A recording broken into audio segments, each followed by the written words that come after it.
Not every FPJ goes according to plan, and this one was a real battle. I've made hundreds of FPJs as a farmer and as a CHO certified instructor of KNF, Korean Natural Farming, but none were more challenging than this one.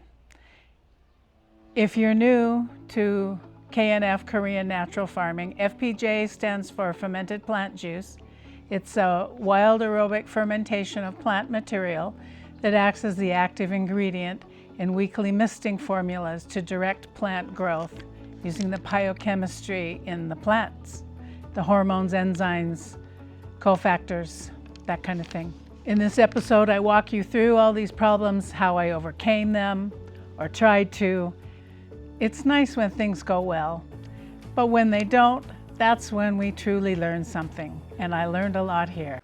We're about to do a big IMO project, but we don't have any FPJ for vegetative growth.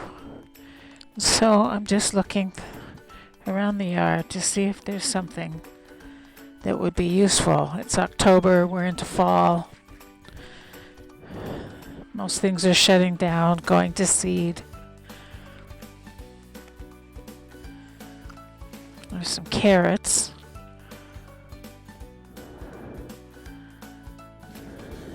They've got some fresh spring growth, but I don't want to ruin the carrot crop.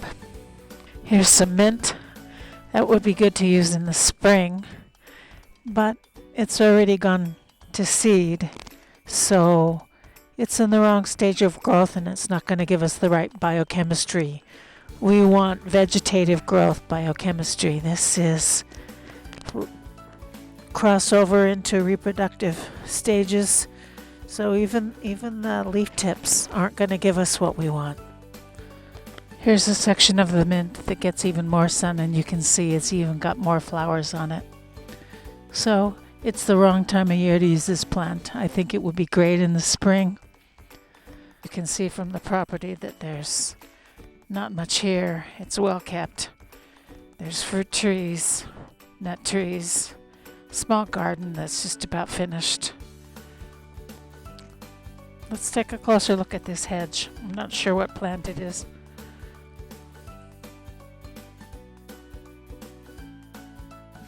Now these do have some beautiful spring growth leaf tips.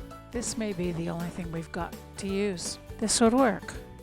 I think we found our material. We can't pick it this time of day because the sun means it's in photosynthesis, and that's not the biology we want. We want the growth stage that happens at night. So we're going to come out in the morning before the sun hits it, before there's photosynthesis, and we're going to capture these beautiful leaf tips and process them before they get any light. So we capture the right biochemistry. We're looking for vegetative leaf growth.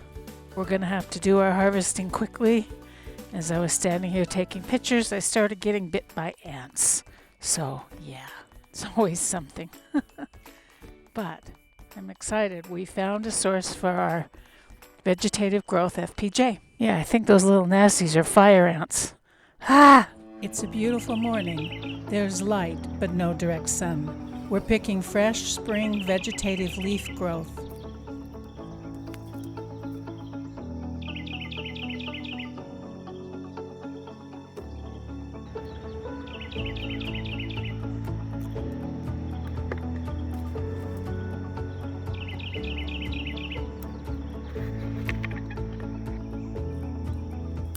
The leaf buds should snap right off. It doesn't matter what kind of plant. If it's too old or too young, we're not going to pick it. That one didn't have much of a bud. We're going to skip it. This one has a very small bud, but I'm not going to use it. It's hard to pick off. It's very small, and we're not going to get very much juice out of that. Much better. Here comes the sun. Ready or not, we're done. We made it to the end of the hedge, but this is all we got. We barely got these tips picked before the sun came up, and And we snuck in the house so that no light would touch them, because as soon as the sunlight touches them, the chemistry switches over to photosynthesis. There's a dried leaf, we'll throw that out. But I wanted to show you something here. I picked a whole leaf. It's really woody on the bottom, and then it's tender on the top. The plant grows from the tip here, and that's the chemistry we want. We don't want the old growth. We want the vegetative growth.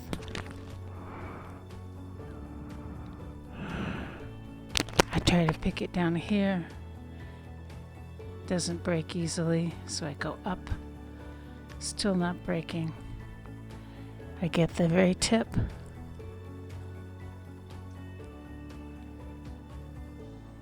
And the very tip comes right off. That's what we want. Oh, you can see the sunlight coming in through the window, so we better get this worked up with sugar. We're using raw sugar. I think that the plant pieces are small enough that we don't need to cut it up.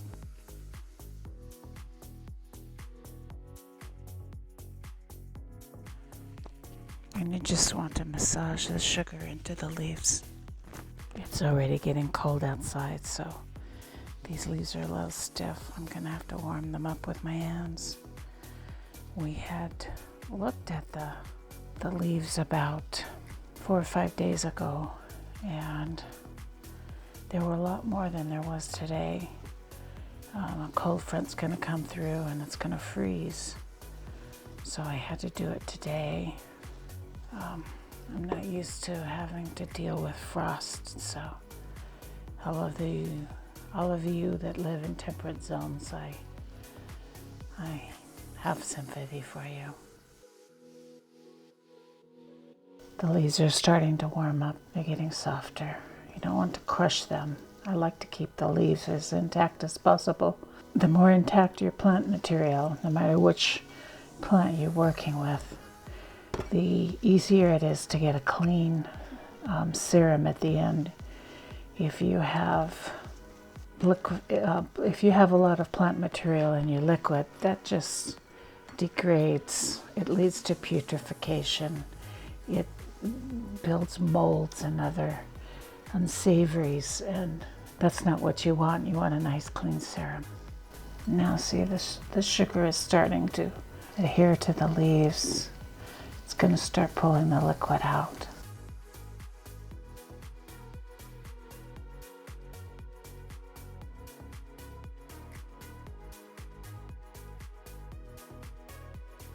Now see, the sugar is starting to incorporate nicely. Isn't that beautiful? Wonderful. I think it's time for me to find a jar. I'm trying to decide what size jar to use. I think we're going to stuff it into this smaller jar.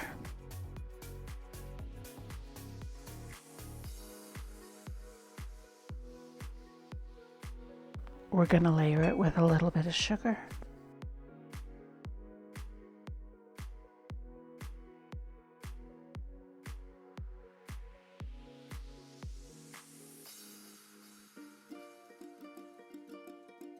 Almost sugar on the top. That looks to be about 1/3. If this shrinks anymore, we're going to have to transfer it to a smaller jar. I've labeled this with the plant material and the date. I like to use these painter's tape because if I have to, I'm sure I'll have to, that's going to shrink. I'm going to have to transfer it to a smaller jar, and this is easily removable, and I can just put that on the new jar. Here we'll put it safely in a cupboard where it'll stay away from the sunshine. I'm checking the FPJ after a day. It's got some nice liquid, but it's shrunk down much more than I thought it would. That's just too much air. Unfortunately, this is the smallest jar I could find. Now, I don't like using jars with labels, but I don't want to spend a day or half a day soaking and cleaning that off. The problem with these is it's sticky. It has paper, and that will attract germs, bad microbes, vermin, cockroaches. But this is what we have to use today. One thing I do, I don't know if I should admit to it, but when I have a jar with too much air, I set the lid on top. I take it off often to let it breathe, but I set it on top to mimic having less air in the jar. It's my dirty little secret, don't tell anyone. This is our hedge tip FPJ on day 2. We had to transfer it to a smaller jar, but it's still in too big of a jar. You can see some liquid in there, but it's not actively bubbling. So we'll just keep an eye on it. Actually, there is some bubbling going on. I just don't think you can see it in the camera. So we've got a nice fermentation. Still a little worried because we couldn't find a smaller jar, but we'll keep an eye on it. Here is our hedge FPJ for our plant growth for the IMO pile. Let's check in.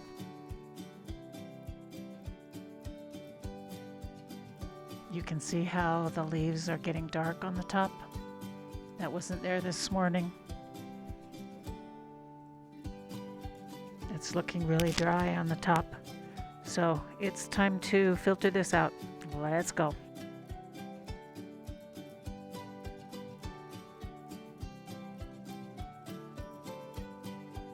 I'm just going to let this drain. I don't like to press it because when you press the plant material, you get small little bits of organic matter. And if you have organic matter in your serum, that's going to cause putrefaction and chemical breakdown, and you want to keep it a nice healthy biology. I try not to cut things up as much as possible, and I don't ever press. I let it drain. This is our hedge FPJ. We let it drain overnight, and you can see there's some sugar in the bottom here. That means we had too much sugar in the jar, wasted sugar, and it means our input wasn't made in the best way possible. Still usable, but not ideal. There's the spent leaves. And look at all that sugar. Wasted sugar, less ideal product. Don't use too much sugar. And this is our yield from the FPJ. Not much, but it'll be enough for a batch of IMO. The reason my dirty little secret of covering the FPJ with the jar lid works is because I open it frequently so it gets fresh air so that it can breathe. It's not ideal, but if it's all you have, you've got to figure out a way to work with the vital forces.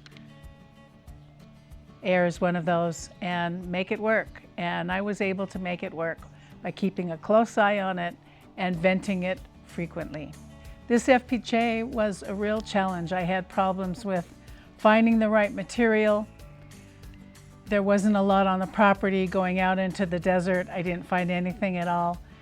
When I found the material, then a cold front was coming through, and so the plant shut down its growth. It was hard to find enough plant material.